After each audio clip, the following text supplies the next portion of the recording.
Okay جی. اچھا جی، بسم اللہ الرحمن الرحیم. سب سے پہلے تو رمضان کا جو آخری عشرہ ہے وہ سب لوگوں کو مبارک ہو. اور آج جو حماد اظہر صاحب اور میں آپ کے سامنے آئے ہیں، جو لیٹسٹ سچویشن ہے پاکستان کی، اس کے اوپر جو تحریک انصاف کا موقف ہے اور جو معاملات ہیں ان کے اوپر بات چیت کرنے کے لیے. سب سے پہلے تو دیکھیں، میں نے کوئی 2 دن ہو گئے ہیں میں نے انتظار کیا کہ حکومت کا وزیر خارجہ یا کوئی انٹیریئر منسٹر یا انفارمیشن منسٹر یا بلکہ خود پرائم منسٹر ان انکشافات کے اوپر کوئی رد عمل دیں گے، کوئی بات چیت کریں گے جو مقبوضہ کشمیر کے گورنر ستیہ پال کی طرف سے آئے ہیں.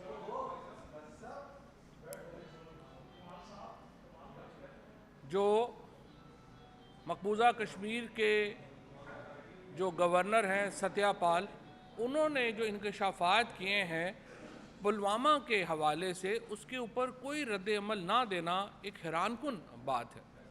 کیونکہ ستیہ پال نے یہ کہا ہے، اور ستیہ پال ملک جو ہیں وہ کوئی عام آدمی نہیں تھے، وہ بڑے پاورفل گورنر تھے مقبوضہ کشمیر کے.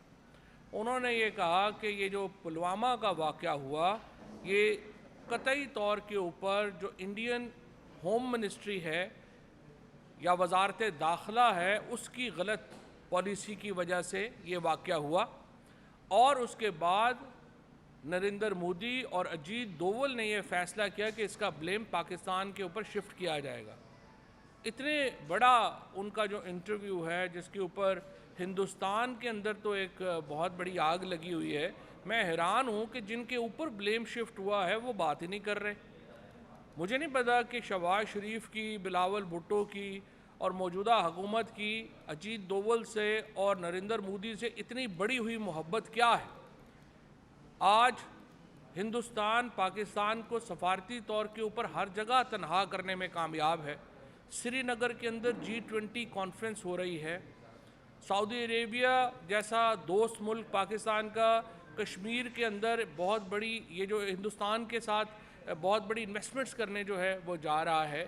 کشمیر کا جو ہمارا مدعا ہے وہ بالکل اس کے اوپر کوئی بات ہی نہیں ہو رہی. اور اب یہ جو پلوامہ کے اوپر اتنی بڑی ریویلیشن ہوئی ہے، اتنا بڑا انکشاف ہوا ہے، اس کے اوپر بھی سمن بکمن اس وقت پاکستان کی حکومت بیٹھی ہے. تو میں اس وقت اس پہ بھی احتجاج کرنا چاہتا ہوں، کیونکہ اس میں میرا ذاتی بھی ایشو یہ ہے کہ جب کشمیر کے اوپر جب میں نے تقریر کی تو اس کے بعد ہندوستان کے میڈیا میں اتنا شور مچا، اور انہوں نے انٹرپول میں جو ہے وہ کہا جی ہم معاملہ اٹھا رہے ہیں کہ یہ پاکستانی منسٹر جو ہے اس کو ہندوستان کے حوالے کیا جائے.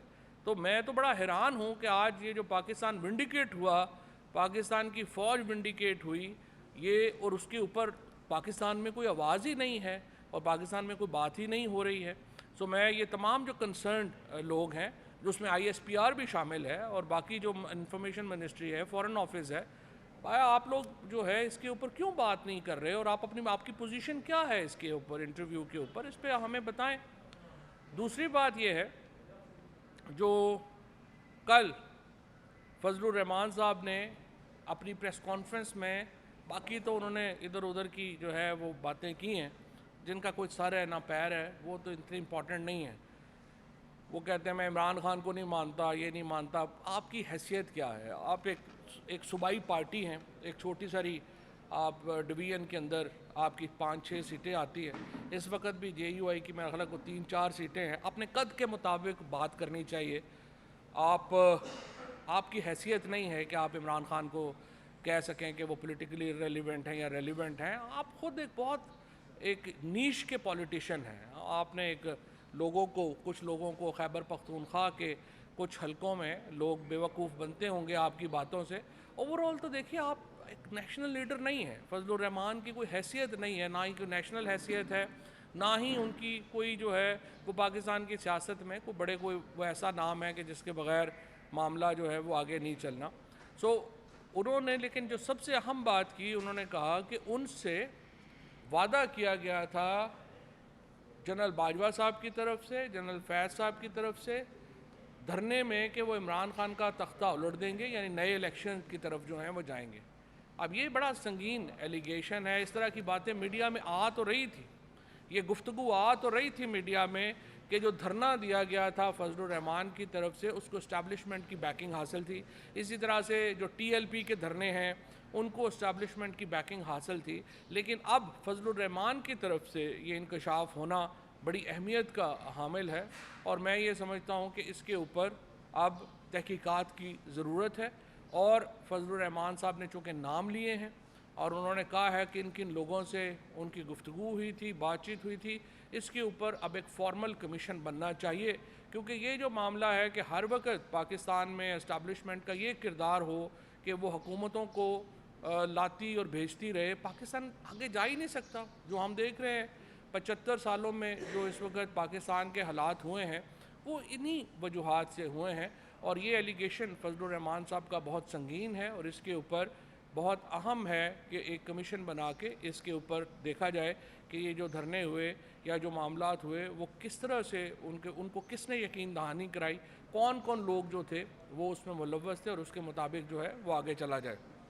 کل لاہور میں لائرز کی بہت بڑی ایک پاکستان کے جو سب سے جید، سب سے بڑے جو لیگل برینز ہیں، جو قانونی دماغ ہیں پاکستان کے، وہ بیٹھے ہیں، اور انہوں نے جو پاکستان کے اندر کانسٹیٹیوشنل کرائسس ہے اس کے اوپر بڑی تفصیلی بات چیت کی ہے، اور ان تمام کا یہ کنسنسس ہے دو باتوں کے اوپر۔ پہلی بات یہ کہ الیکشن ہونے ضروری نہیں ہے، یہ آئینی ریکوائرمنٹ ہے، اس کے بغیر گزارا ہی نہیں ہے، اور دوسرا یہ کہ سپریم کورٹ کے احکامات کے اوپر عمل درآمد ہونا لازم ہے۔ یہ دو باتیں ہیں جو کل کے جو لیگل موٹ ہے اس سے نکلی ہیں، اور چیف جسٹس پاکستان کے جو فیصلے ہیں ان کے اوپر عمل درآمد ہونا لازم ہے۔ اگر قراردادوں سے آئین بدل جاتے، کل میں دیکھ رہا تھا کہ حکومت کے ہمارے دوست ڈاکٹر مصدق ملک صاحب کہہ رہے تھے ہمیں آئین سازی سے روکا جا رہا ہے۔ ڈاکٹر صاحب آپ کو فرق پتہ ہونا چاہیے آئین میں تبدیلی کیسے ہوتی ہے اور قرارداد کی کیا حیثیت ہے۔ قرارداد کی کوئی لیگل حیثیت نہیں ہے، اور سپریم کورٹ کے فیصلوں کے خلاف آپ جس طریقے سے دھڑا دھڑ اپنے لوگوں کو آگے بٹھا کے قراردادیں پاس کر رہے ہیں، سوائے اس کے کہ آپ ردی میں اضافہ کر رہے ہیں اور کوئی اس کا فائدہ نہیں ہے۔ یہ جو قراردادیں ہیں ان کی کوئی قانونی حیثیت نہیں ہے۔ سپریم کورٹ کا فیصلہ لیگلی بائنڈنگ ہے، اور اس وقت پاکستان کے وکلاء، پاکستان کی عوام اور پاکستان کی genuine political leadership supreme court کے فیصلوں کے ساتھ کھڑی ہے، اور انشاءاللہ یہ فیصلے امپلیمنٹ ہوں گے۔ ہم دیکھ رہے ہیں کل اسٹیٹ بینک کے پیسے جو ہیں وہ ٹرانسفر ہونے ہیں، اور ہمیں امید ہے کہ یہ پیسہ جو ہے وہ اسٹیٹ بینک کے گورنر جس طرح وہ وعدہ کر کے آئے ہیں وہ پیسے ٹرانسفر کریں گے، اور پنجاب میں شیڈیول کے مطابق انتخابات ہوں گے۔ یہ انتہائی اہم ہے، کیونکہ اگر یہ سپریم کورٹ کا فیصلے پر عمل درآمد نہیں ہوتا تو پھر سپریم کورٹ ہی نہیں، عدلیہ بطور ادارہ ڈس فنکشنل ہو جائے گا۔ ابھی بھی ہم دیکھ رہے ہیں کہ ایک بڑی سسٹمیٹک کیمپین کے ذریعے جو عدلیہ ہے اس کو ارریلیونٹ کرنے کی کوشش جو ہے وہ کی جاتی ہے۔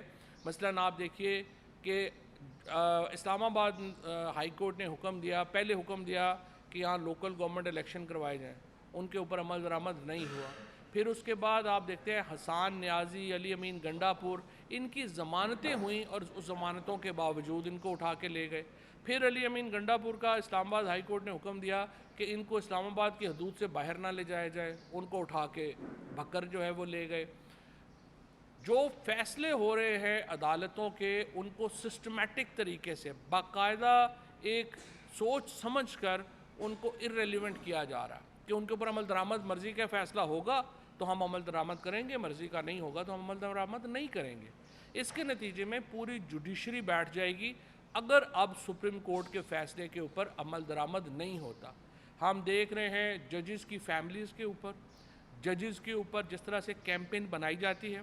ایک ارریلیونٹ آدمی جس کی کوئی حیثیت ہی نہیں ہے، جس کو کوئی جانتا نہیں ہے، وہ جا کے کرتا ہے، ریفرنس ڈالتا ہے چیف جسٹس پاکستان کے اوپر اور 8 سپریم کورٹ کے ججز کے اوپر، اور پیمرا فون کرتی ہے ٹیلی ویژن چینلز کو کہ یہ ریفرنس جو ہے اس کو آپ نے مین ہیڈ لائنز میں جگہ دینی۔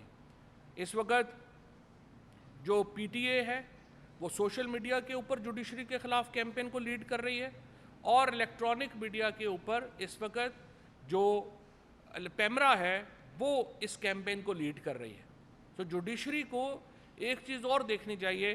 میری ریکویسٹ ہوگی چیف جسٹس صاحب سے, یہ جو آپ نے پریس ریلیز جاری کی ہے کل, یہ جوڈیشری کا کام نہیں ہے پریس ریلیزز جاری کرنا. آپ اپنے فیصلوں سے بولیں. آپ ذرا بلائیں جن لوگوں نے یہ ٹویٹ لگائی تھی اور سوشل میڈیا کے اوپر کہا تھا کہ ججز کا اتنا آپس میں جھگڑا ہو گیا کہ آپس میں ہاتھا پائی ہو گئی, ذرا وہ نمبر آپ کو بتائیں کہ وہ کس نمبر سے جوڈیشری کو فیڈ کیا گیا, کہ جوڈیشری کے خلاف پروپیگنڈا کن نمبروں سے فیڈ کیا جا رہا ہے. چیف جسٹس صاحب اور ججز جو ہیں, عمر ہی ہوتی ہے, انسان چلا جاتا ہے. کل ہمارے ریلیجس افیئرز منسٹر جو ہیں, کل ان کی حادثے میں ڈیتھ ہوئی ہے. ابھی ان کا جنازہ نہیں ہوا تھا تو لابی شروع ہو گئی کہ کون ریلیجس افیئرز منسٹر بنے گا. یہ زندگی ایسی ہوتی ہے. اپنی قدموں کے اوپر آپ کھڑے ہوں گے, دلیرانہ باتیں کریں گے, دلیرانہ فیصلے دیں گے تو لیگیسی بنے گی, قومیں یاد کرتی ہیں. ورنہ تو آج مرے کل دوسرا دن, کسی کو پتہ ہی نہیں کون تھا کون نہیں تھا. آپ صرف ان نمبروں کو منگوائیے جنہوں نے یہ میڈیا کو فیڈ کیا کہ ججز کے درمیان چیمبر کے اندر جو ہے وہ یہ ہوا ہے, اور پھر ججز کی جو کالونی ہے, ججز کالونی میں تو کوئی جا ہی نہیں سکتا, کوئی صحافی یا کوئی وہاں پہ, تو وہ تو آؤٹ آف باؤنڈ ایریا ہے, وہاں سے کیسے خبریں جو نکل آئی, اور کس نمبر نے میڈیا کو فیڈ کیا. یہ دو باتوں کے آپ سوال ڈھونڈ لیں, آپ کو خود ہی پتہ چل جائے گا کہ یہ کیمپین کہاں سے ہو رہی تھی, کون کر رہا تھا. اور آپ کے بڑے فیصلے جو ہیں, قوم آپ کے بڑے فیصلوں کی منتظر ہے. پوری قوم آپ کے ساتھ کھڑی ہے, اور اسی طریقے سے جو ایک سسٹمیٹک طریقے سے تحریک انصاف کے لوگوں کو اٹھایا جا رہا ہے. علی زیدی کو اٹھا لیا گیا ہے, علی امین گنڈا پور کو اٹھا لیا گیا ہے. عبدالستار نیازی کیس میں جو اس وقت کی سپریم کورٹ تھی, انہوں نے یہ حکم دیا تھا ایک اومنی باس بیل کا. میں آپ سے درخواست کرتا ہوں تحریک انصاف کے خلاف جو تمام اس وقت ایک سیاسی بنیادوں پر مقدمے ہو رہے ہیں, اس کا ٹریک کیا جائے, اس کو ٹریک کریں کہ وہ کیسے ہو رہے. پورے پنجاب میں ہر ایم این اے اور ایم پی اے کو اینٹی کرپشن کا نوٹس مل گیا. ہر شخص اس وقت تحریک انصاف کا جو ہے وہ کسی نہ کسی مقدمے میں ملوث ہے. 3100 لوگ اریسٹ کیے گئے ہیں 2 ہفتے میں. تو چیف جسٹس صاحب اور دا آنریبل ججز of the supreme court, Pakistan میں فنڈامنٹل رائٹس کو آپ نے سیف گارڈ کرنا. یہ کسی حکومت کا تو کام ہے ہی, لیکن حکومت اتنی بے شرم ہے کہ ظاہر ہے اس کا تو تعلق ہی نہیں ہے کسی آئین سے. لہٰذا پوری قوم اس وقت آپ کو دیکھ رہی ہے, اور آپ کے دلیرانہ فیصلے پاکستان کے مستقبل کو لکھیں گے. اگر دلیرانہ فیصلے کریں گے تو قوم آپ کے ساتھ بھی کھڑی ہوگی, اور تاریخ بھی پاکستان کی بدلی جائے گی. اور اگر مصلحت کے اوپر آ گئے آپ, تو مصلحت کے اوپر آ کے تو لوگ آتے ہیں چلے جاتے ہیں, اللہ اللہ خیر صلی اللہ, بات ختم ہو جاتی ہے. سو مجھے پوری امید ہے اس وقت جس طرح سے پوری قوم آپ کے ساتھ کھڑی ہے, آپ یہ فیصلے دلیرانہ فیصلے کریں گے. اس کے بعد میں آپ کو یہ بھی بتانا چاہتا ہوں کہ آج تحریک انصاف نے صدر مملکت کو, اب سے کچھ دیر پہلے ہم نے صدر مملکت کو یہ خط لکھا ہے, جس میں ان سے میں نے 2 نکات کے اوپر انٹرونشن کی, دخل اندازی کی درخواست کی ہے. پہلا یہ کہ الیکشن کمیشن آف پاکستان اور ان کی جو ایکسٹینشن ہے, یعنی care taker governments Khyber Pakhtunkhwa میں اور پنجاب میں, وہ اپنا جو بنیادی کام تھا یعنی الیکشن 90 دن میں کرانا, اس میں وہ ناکام ہو گئی. لہٰذا اس کے اوپر آپ چیف الیکشن کمشنر سے ایک رپورٹ طلب کریں کہ وہ کیوں ناکام ہو. دوسرا نقطہ یہ کہ جو کیئر ٹیکر گورنمنٹس ہیں وہ 90 دن کے لیے اپوائنٹ کی جاتی ہیں. 22 جون کو جو 22 اپریل کو جو پنجاب کی کیئر ٹیکر گورنمنٹ ہے اس کی مدت ختم ہو جائے گی, اور 23 تاریخ سے آئین خاموش ہے کہ پنجاب کے اوپر کون حکومت کرے گا. خیبر پختونخوا کی حکومت اس کے 1 ہفتے بعد ختم ہو جائے گی. لہٰذا سپریم کورٹ کو ریفرنس بھیجا جائے, کیونکہ سپریم کورٹ نے ابھی جو فیصلہ آیا ہے اس میں انہوں نے قرار دیا ہے کہ صرف سپریم کورٹ کے پاس یہ اختیار ہے کہ وہ الیکشن کو ایکسٹینڈ کر سکے. آٹومیٹک ایکسٹینشن الیکشنوں کی آئین میں نہیں ہے, اور آرٹیکل 187 کو سپریم کورٹ نے استعمال کیا ہے کہ جس کے تحت وہ جسٹس کے لیے فیصلے کر سکتے ہیں. اب جو معاملہ ہے کیئر ٹیکر گورنمنٹس کا, وہ بھی آٹومیٹک ایکسٹینشن نہیں ہو سکتی.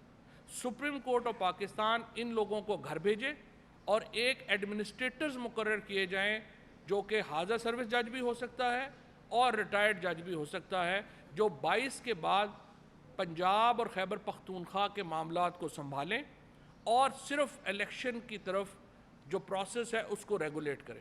تو سپریم کورٹ کو ہم یہ کہہ رہے کو درخواست کریں گے, اگر صدر صاحب نے یہ لیٹر جو ہے اس کے اوپر ریفرنس بھیج دیتے ہیں تو بالکل صحیح ہے. دوسری صورت میں ہم سپریم کورٹ میں جا رہے ہیں اور ان سے ہم یہ کہہ رہے ہیں کہ 23 تاریخ کو پنجاب کو ایڈمنسٹریٹر کے حوالے کیا جائے اور یہ جو کیئر ٹیکر گورنمنٹ ہے اس کو گھر بھیج دیا جائے, کیونکہ یہ اس کے بعد انکانسٹیٹیوشنل ہو جائے گی. تو اب میں حماد اظہر صاحب سے درخواست کروں گا کہ باقی نکات کے اوپر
ڈالر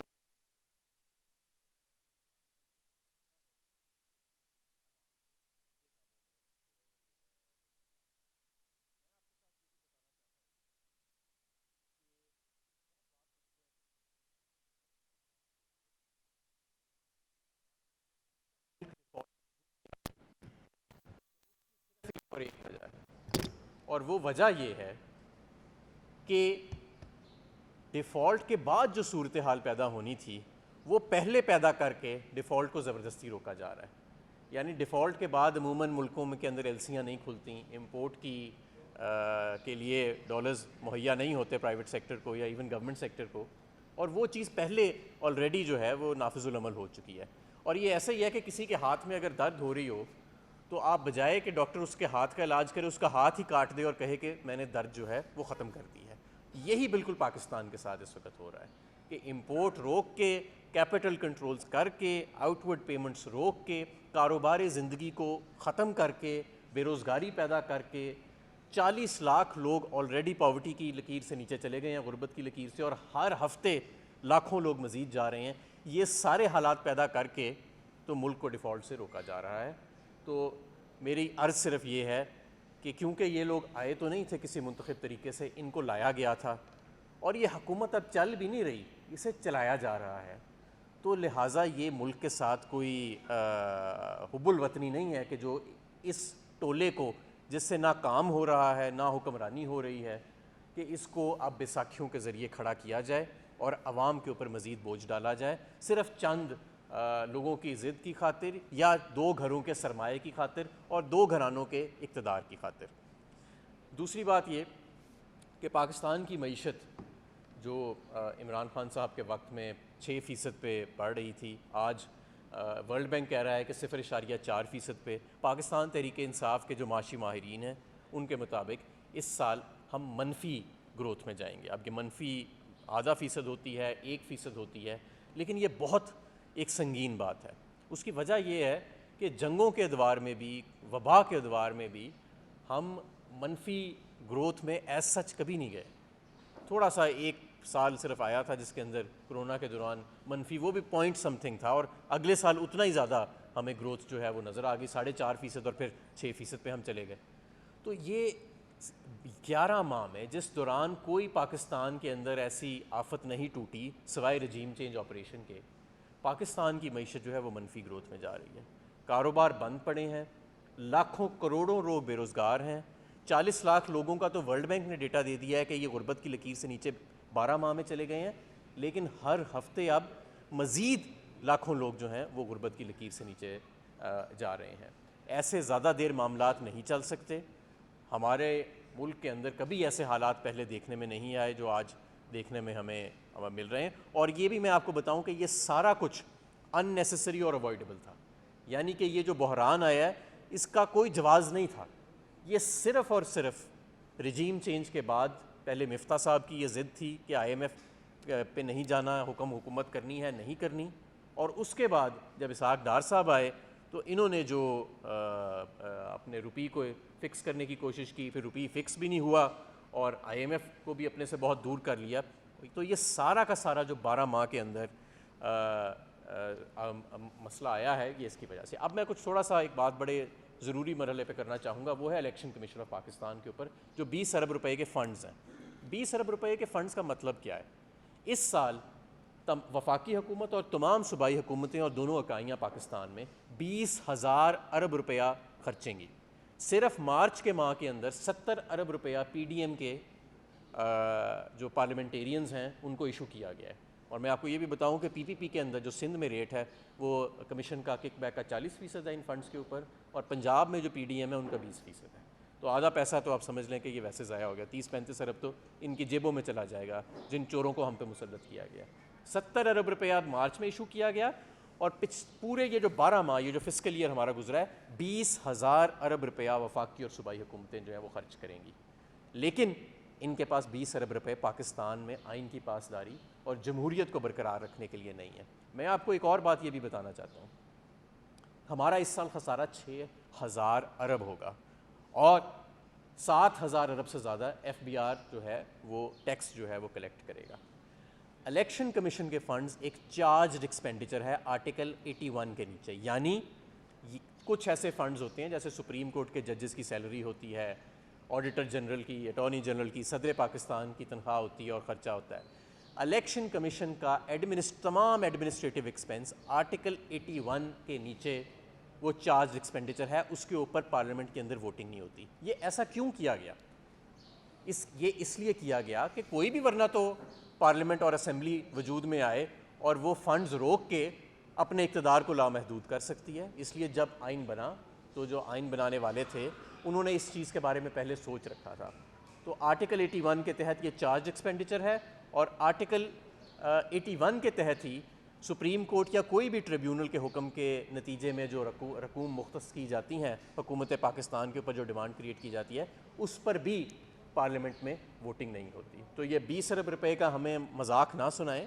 ہمیں اور پوری قوم کو پتہ ہے کہ 20,000 ارب میں سے 20 ارب روپے جو ہیں وہ دینا جو ہے وہ کتنا آسان ہے اور کوئی ایشو نہیں ہے. لیکن جمہوریت کو منجمد کرنے کے لیے اور پاکستان میں آئین شکنی کی خاطر یہ بچگانہ قسم کی جو بنائی جا رہی ہیں ایکسکیوزز بنائی جا رہی ہیں اور بہانے بنائی جا رہی ہیں, یہ کام نہیں کریں گے. قوم اب کھڑی ہو چکی ہے. یہ ان کو لایا ضرور گیا تھا اور 12 مہینے چلایا ضرور گیا تھا, لیکن اب مزید انہیں چلایا نہیں جا سکتا. لایا ضرور گیا ہے لیکن کھڑا نہیں کیا جا پا رہا.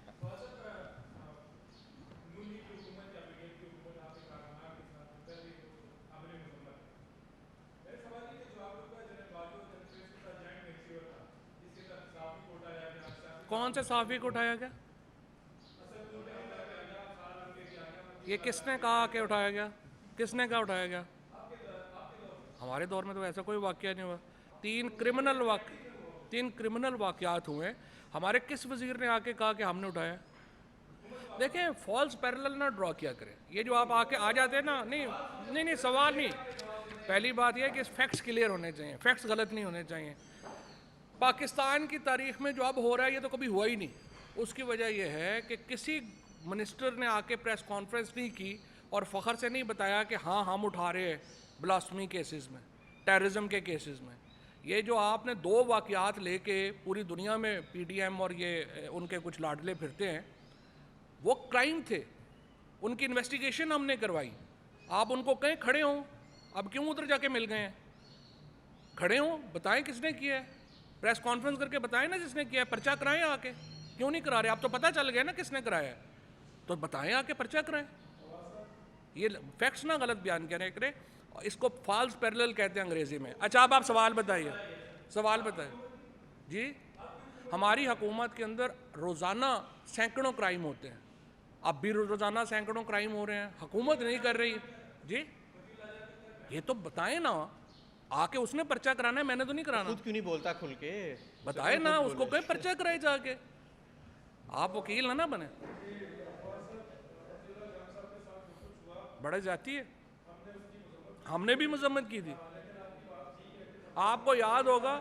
نہیں, آپ کو یاد ہوگا, آپ مجھے آ کے ملے تھے, ہم نے پریس کانفرنس کر کے مذمت کی تھی اور ہم نے کہا تھا یہ نہیں ہونا چاہیے. ہاں جی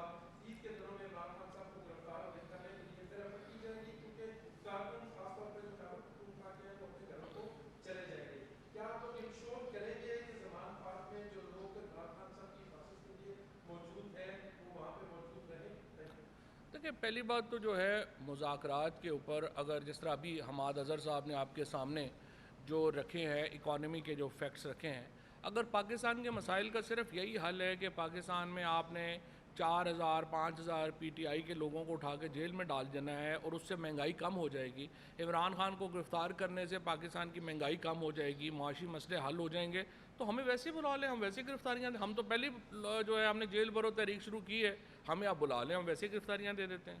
پاکستان کے مسئلے گرفتاریوں سے زیادہ گمبھیر ہو رہے ہیں, ان سے زیادہ پیچیدہ ہو رہے ہیں, اور مذاکرات کا کوئی تک نہیں بنے گی کہ اگر آپ ایک طرف علی زیدی کو, علی امین گنڈا پور کو, ان لوگوں کو جیلوں میں ڈالتے رہیں اور دوسری طرف آپ کہیں جی ہم کیا, پھر مذاکرات کیا ہونے؟ ابھی مذاکرات کا کوئی ماحول ہی نہیں ہے, اور حکومت کی غیر سنجیدہ ایفرٹ ہے مذاکرات کے لیے. ہم پہلے ہی ہماری پوزیشن یہی ہے کہ آپ مذاکرات کریں, الیکشن کے فریم ورک کے اوپر بات چیت ہونی چاہیے, لیکن جو اتنے غیر سنجیدہ ماحول میں کیا بات چیت ہونی ہے؟ تو جماعت اسلامی آئی ہے, ہم نے ان کو بھی یہی ریٹ کیا ہے کہ جناب آپ مذاکرات میں, ہم تو پہلے ہی کہہ چکے ہیں کہ ہم تیار ہیں, آپ آئیے, بسم اللہ کریے, لیکن یہ حکومت سنجیدہ نہیں ہے, نہ ہی زرداری صاحب سنجیدہ ہے, نہ وہ. عمران خان کی گرفتاری جو ہے, میں نے جیسا پہلے آپ کو کہا کہ اگر تو عمران خان کی گرفتاری سے اور ہماری گرفتاریوں سے مسئلے حل ہونے ہیں تو کوئی پرابلم نہیں ہے, لیکن عمران خان کی کارکن تو وہاں ویسے ہی ہوتے ہیں, وہ صرف خیبر پختونخوا سے تھوڑے آتے ہیں, ہزاروں پہلے کر.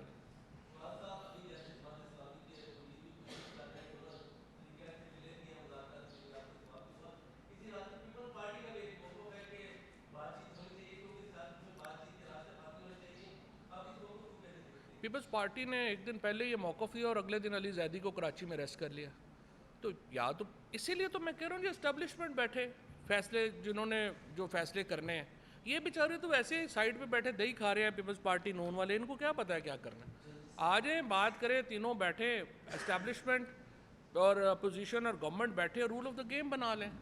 دوسرا ایک اس میں یہ چیز ایڈ کرنا چاہتا ہوں کہ مذاکرات کس چیز پہ ہوں. آئین جب واضح ہے کہ 90 دن کے اندر الیکشن کرانا ہے, سپریم کورٹ کا حکم آ چکا ہے, لاہور ہائی کورٹ کا حکم آ چکا ہے, تو اب کیونکہ زرداری کی یہ خواہش ہے کہ بھئی ابھی اس کا جو بیٹا ہے یا جو بھی ہے وہ الیکٹ نہیں ہو سکتا, تو ہم اس لیے آئین کو مجروح کر دیں اور جمہوریت کو سسپینڈ کر دیں. اور یہ ان کی اب معصوم خواہش یہ دیکھیں کہ نواز شریف صاحب بھی یہ چاہتے ہیں کہ کیونکہ ابھی میری آل اولاد جو ہے وہ اس کو میں پاکستان پہ مسلط نہیں کر سکتا ہے پولیٹیکل انجینئرنگ کے ذریعے, قوم پوری کھڑی ہو گئی ہے, تو ہم آئین بھی منجمد کر دیں اور جمہوریت بھی منجمد کر دیں. اور ان کی آپ معصوم خواہش دیکھیں کہ یہ چاہتے ہیں کہ ادارے, تمام ادارے, سپریم کورٹ سمیت, ان کی اس خواہش کے اوپر مہر لگا دیں, ورنہ مریم نواز صبح شام ان کو ڈیفیم کرے گی جا کے تقریروں کے اندر اور سوشل میڈیا کے اوپر. ذرا معصوم خواہشات تو ان کی آپ دیکھیں نا, تو بات ان سے کیا کرنی ہے. رضوان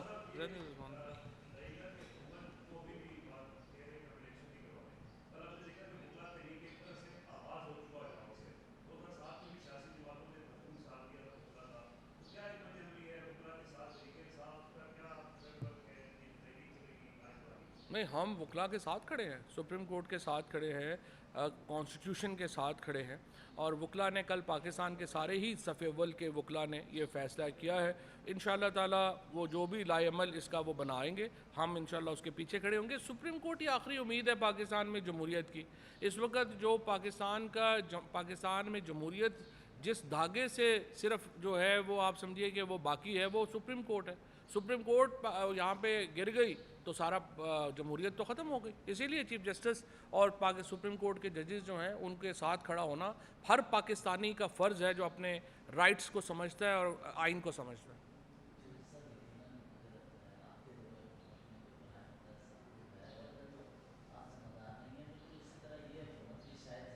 نہیں ایسی نہیں ہے, یہ تو کریڈٹ لے رہے ہیں, یہ تو کریڈٹ لے رہے ہیں, یہ تو ایف آئی آر, یہ تو ہر گرفتاری کے بعد پریس کانفرنس کرتے ہیں اور کہتے ہیں ہم نے اٹھایا ہے. فرق یہی تو میں آپ کو بتا رہا ہوں.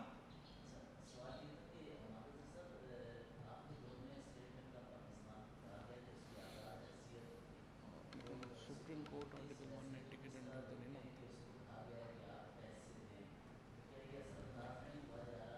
دیکھیں, یہ جو پاکستان میں آزادی ہے نا, یہ آزادی قانون اور آئین کے تابع ہے. یہ وہ آزادی نہیں ہے جو غسل خانے میں ہوتی ہے شاید.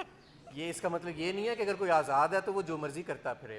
ایون پارلیمنٹ جو ہے وہ سپریم کورٹ کے تابع ہے, ورنہ تو کوئی بھی پارلیمنٹ آئے اور ایک ریزولوشن پاس کرے کہ جی ہم تاحیات حکمران ہیں اور آئین بھی فارغ, اور وہ اور آپ کہیں کہ جی اور جیو جیسے لوگ کہیں کہ جی پورا ملک جو ہے وہ آزاد ہے, ہم جو مرضی کریں. اس لیے الیکشن کمیشن بھی آئین کے تابع, اور آئین یہ کہتا ہے آرٹیکل 181 کے اندر کہ آپ نے جو کوئی بھی پاکستان کا ٹریبیونل اور کورٹ جو حکم دے گا کوئی رقم کی, وہ حکومت پاکستان نے ادا کرنی ہے. یہ آئین ہے. اس کو آرٹیکل 81 ڈی کے تحت یہ کہتا ہے. اس لیے یہ وہ آزادی نہیں ہے جو آپ سمجھ بیٹھے ہیں. نہیں, میں تھوڑا سا ایکسپلین کر دوں. آرٹیکل 190 کے تحت سپریم کورٹ کی جو حکم ہے وہ ساری ایگزیکٹو اور جوڈیشل باڈیز کے اوپر بائنڈنگ ہے, اور اسٹیٹ بینک بھی ایگزیکٹو اتھارٹی ہے, اور کوئی بھی قانون جو ہے وہ اس کے باہر جو ہے تسی کی سمجھے آزادی ہے کہ جتنے مرضی چل دوڑو.